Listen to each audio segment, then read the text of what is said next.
Alright, it's time to do some fishing here. I'm out on my favorite stream, Little Mahoning Creek, and the first thing I notice is water level is up. Certainly a little bit above normal, a little bit off color. So I'm going to go ahead with the Euro rig. I just find that trying to get a traditional float on high water is very difficult to get your fly down. So yeah, going to go ahead with the Euro rig here, and I'm going to start off with just a single Walt's worm initially. It'll also be a challenge to get that thing deep enough to where the fish are laying, but you know, I'll try that for a while, and if that doesn't work, I'll try something else. But not many people on the water either, so that tells me that things probably have been tough. So I might have my work cut out for me, but it's going to be fun trying. Okay, the technique here is I'm throwing significantly upstream, and then I want that fly getting into the strike zone. I want it down into the strike zone right out in front of me here where the pool is. And see, the snagging up there is a good thing. That tells me I'm getting down to the bottom. So it's a sandy substrate out in front of me, but there's a nice little pocket and there's some big rocks in there. And so traditionally when I've had a lot of luck in this pool, has been right around those large rocks. So I'm sure there are fish laying out there. It's just figuring out what the right bait is and getting the right drift. And you always want to have pretty good contact the whole way with that nymph coming down. So I'm going to throw it upstream. Let me get up into the pocket a little better here. Upstream, and then get contact with the nymph, kind of dragging it across the bottom here, and eventually hope to entice a strike. All right, we got our, oh, lost him. Had my first fish on there, and he took the Walt's worm. I was just going to say, before I lost that fish, there's a lot of mayflies coming off right now. The fish aren't feeding on them on the surface, but it tells me that there's a lot of nymph activity going on subsurface. And so I'm going to stick with nymphs here. Even if the fish are finicky, I did get that one to take. See if I can grab another one here. All right, that's 2 out of this pocket. This is not a big trout by any stretch, but it is a trout. So, yeah, very nice. Little brownie. Let's go ahead and get him up here and get him netted. Oh, yeah. I mean, that little guy is maybe all of 6 inches long. But I'll take it. Took the Walt's worm. All right, little fella. I'll send you back where you belong. Man, that's not going to be a state record by any stretch.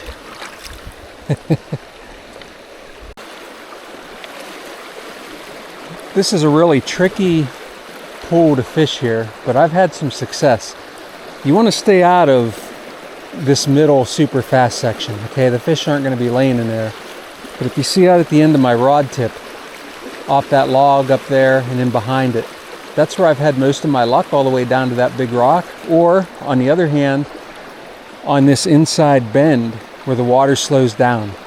So again, you can pull fish out of this fast current. It's just really difficult to get your nymph down there. So you want to hit the slower areas here and on the back side up and around that tree. And yes, I've definitely lost some line in that tree over the years.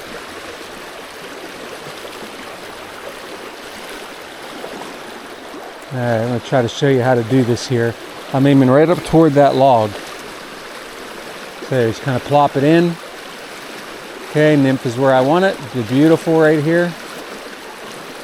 And then if there are fish in that pocket, they actually have a chance to grab it. That was a good drift there. I didn't get any strikes. Here's another really good cast. It's going to pull through that little pocket. And yeah, there's either no fish in there or they don't want this particular fly, but I'm hitting that exactly where I want to. Yeah, good stuff.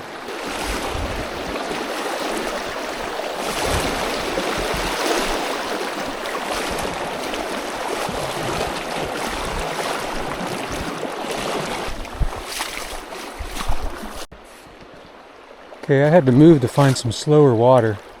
Just having a hard time getting a decent drift down below on those bends. The elevation drops off pretty quickly in there, so you get a lot of rapid.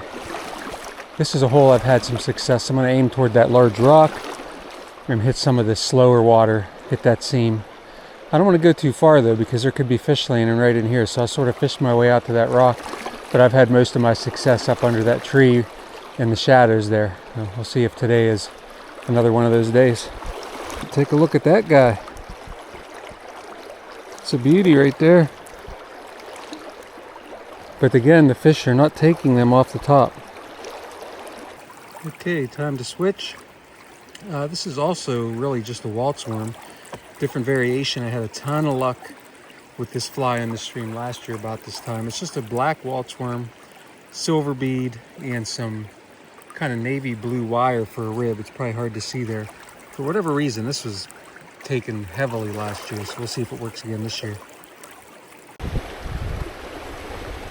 just had a take on this riffle, and I'm on the back side of the fast water. I fished this from the other side a couple minutes ago. No luck. First cast on this side though, I picked up a fish. So sometimes it's just the slot of the way your nymph is coming downstream. It's a little trickier here because I got to work the nymph back to me. It's a little harder to set the hook, but I'm getting a good drift here. And with any luck, I'll see if I can get another one enticed, because I didn't set the hook quickly enough on the last one, so I just kind of rolled them. All right, I made my way over to my favorite hole on the entire, probably on the entire stream. I caught countless fish out of this hole last year. And for whatever reason, you can just get an absolutely perfect drift in here. Again, the water's a little high today, but when this comes down a little bit, it just seems like you can get the perfect drift. And I would just catch fish after fish in this hole last year. We'll see how it goes this year. Always like to show you when I change flies. Again, this is sort of like a Walt's worm variation. This is one I tie just frankly with peacock herl. I'll sometimes put a little wire rib on there, and I guess technically this would be a sexy Waltz because you can see the green band behind the head. I had a lot of luck with this fly last year, and we'll see if it works again this year. Really haven't used it much so far, so today's sort of the first try. This is going to be your friendly reminder to triple check your knots. I just finally had a nice hook up at the end of this pool. Set the hook, no fish. Bring my line in, no fly. So I broke it off in his mouth, which is bad for me, bad for the fish. And I don't know if it was laziness on my knot or not. But anyway, I'm just doing standard clinch knot. And there, that's seated really nice. So I'm not sure why that broke. Sometimes it happens whenever you fish the fly for a while and you don't realize it, but your tippet gets beat up a little bit and it gets a weak spot in it, and you set the hook and away it goes. So always remember to triple check, because you go through all the work to get a take only to lose the fish, and that's unfortunate. Great, we have finally hooked up here. I was just about to switch, thinking that the nymphs weren't going to work, but finally got a strike. So looks like a brown, another brownie. All right. For whatever reason, we're having trouble getting the brooks to hit, but we'll take brownies. Come on in here, fella. All right. Here's a Little Mahoning Creek brown trout. Good looking fish. Took my little peacock Walt's worm. So let's just get that hook out. Here he is. Nice brownie. Let's go ahead and get him back in the water. Pretty. See you another day. Just picked up another fish. Good fighting fish. Actually going to keep him on the reel here. Something I don't often do with small stream trout, but this is a good one. Oh yeah, he's working good. I don't know if it's the current or the size of the fish, but he's a pretty good one. Looks like a nice brown. All right, fella.